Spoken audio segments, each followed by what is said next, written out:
Magandang umaga po sa ating lahat. Purihin ang Panginoon sa pinagkaloob niya na ulit tayo ng panahon upang mag-aral ng kanyang mga salita.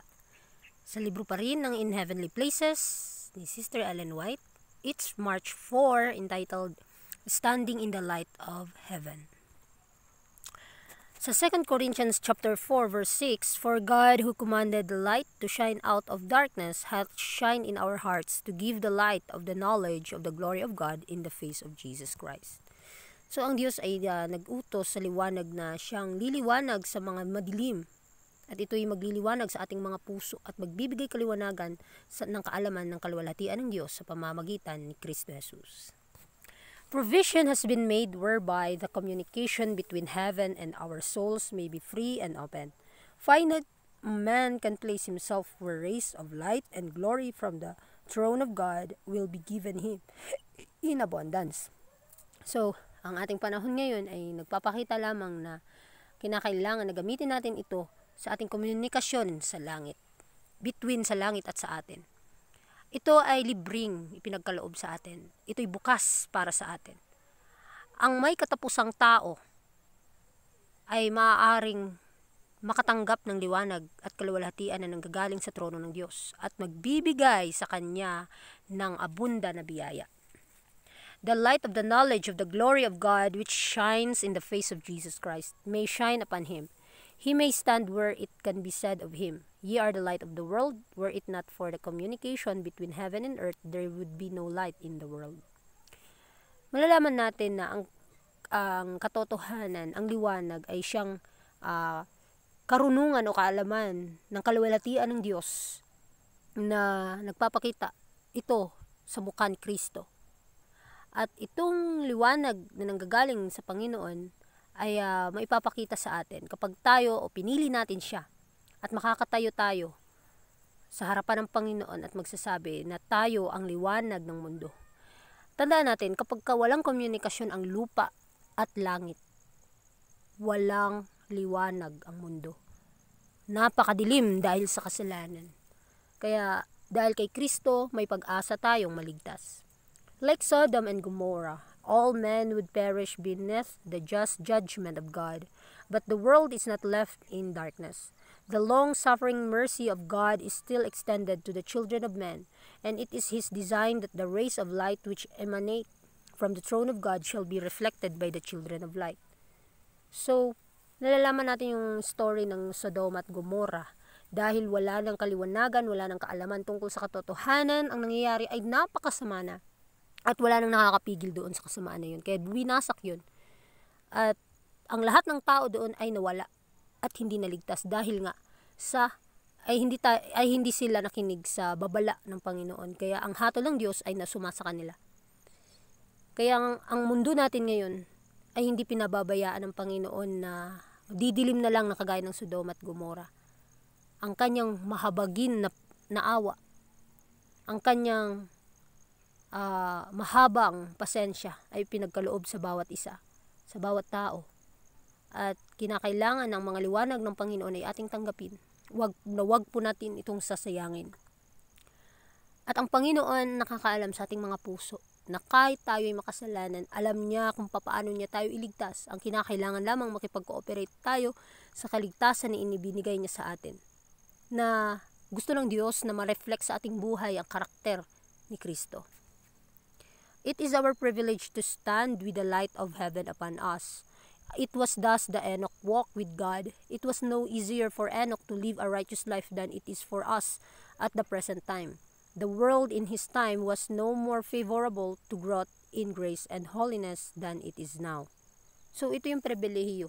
O binigyan tayo ng pribilehiyo ng Panginoon para makatayo tayo sa liwanag na nanggagaling sa mga langit.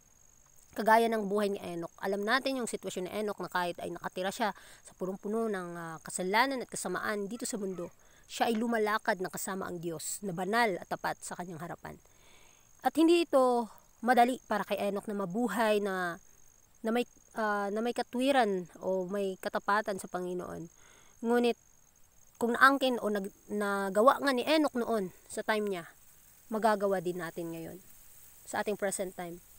Na ang panahon niya noon at ang panahon ngayon, mas worst pa nga. ang panahon noon at panahon ngayon, parehong napakasama.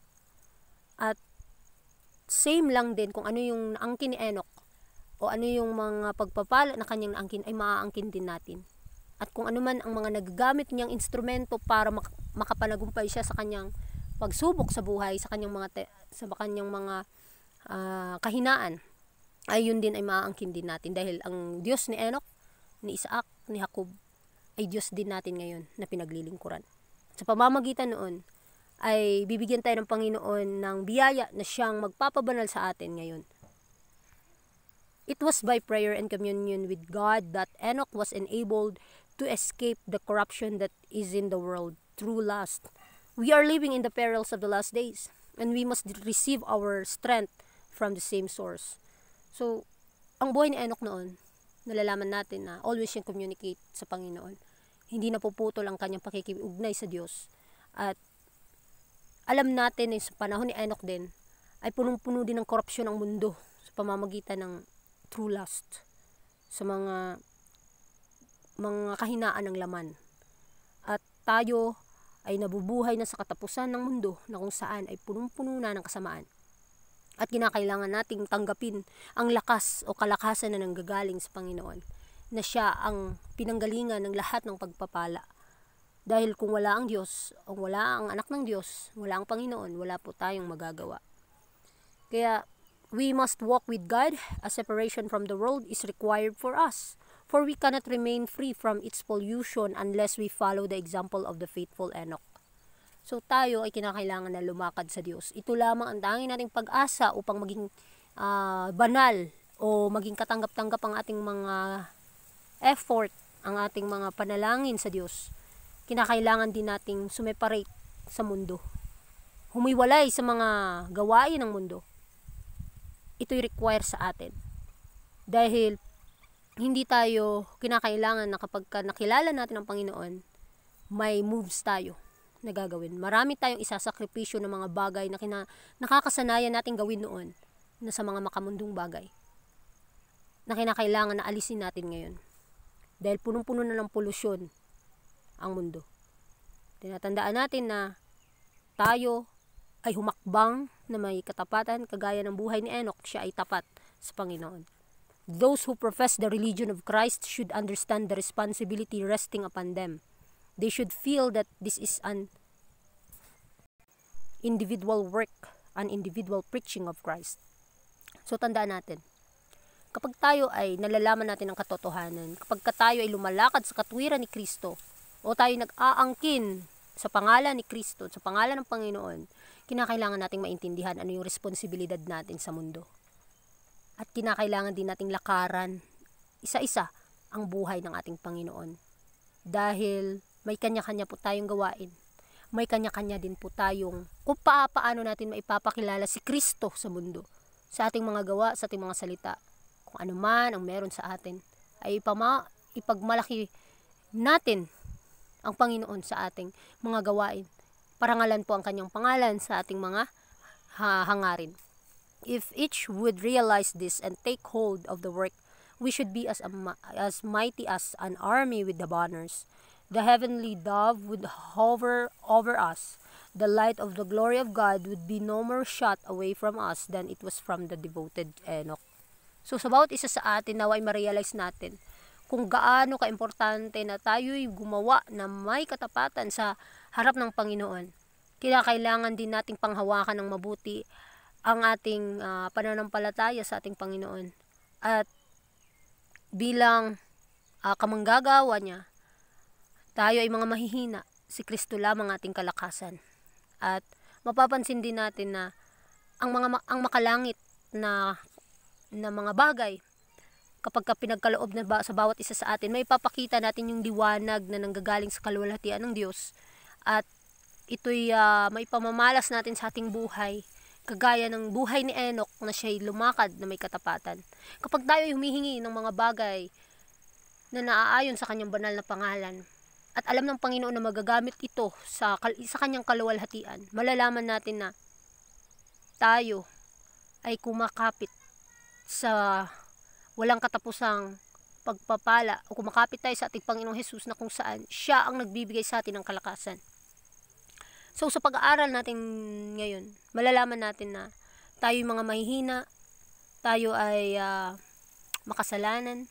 Kinakailangan tayong lumakad na may katapatan. Anuman ang naangkin natin dito sa mundo, anuman yung mga pinagkaloob na pagpapala ng ating Panginoong Hesus, atin po itong gamitin na tumayo sa liwanag ng langit. Kasi may papakita nga natin sa ating buhay kapag willing tayo at hinahangad nating maparangalan ng Panginoon sa lahat ng ating gagawin, sa ating mga salita, sa ating mga motibo sa buhay. Wala po tayong maitatago sa kanyang harapan. At kapag minsan nakakalimutan natin yung mga paalala ng Panginoon, kinakailangan na saliksikin natin ang ating mga puso kung ano ba yung mga nagagawa nating nagbibigay ba ng karangalan sa Kanya. Ang buhay natin ngayon sa mundo ay isa lamang temporaryo. At kinakailangan tayong masanay kung paano tayong lumakad na kasama ang Diyos, na kasama ang Panginoon. Kasi kung ano man ang buhay natin sa langit, hindi po ito basta-basta. Kailangan nating i-practice ang buhay sa langit dito sa lupa, na kung saan ang kasama ang Panginoon, hindi po tayo mabibigo. Kapag tayo'y lalaban, tayo tatahak sa landas ng katwiran. Muli, maraming salamat sa inyong pakikinig and God bless sa lahat.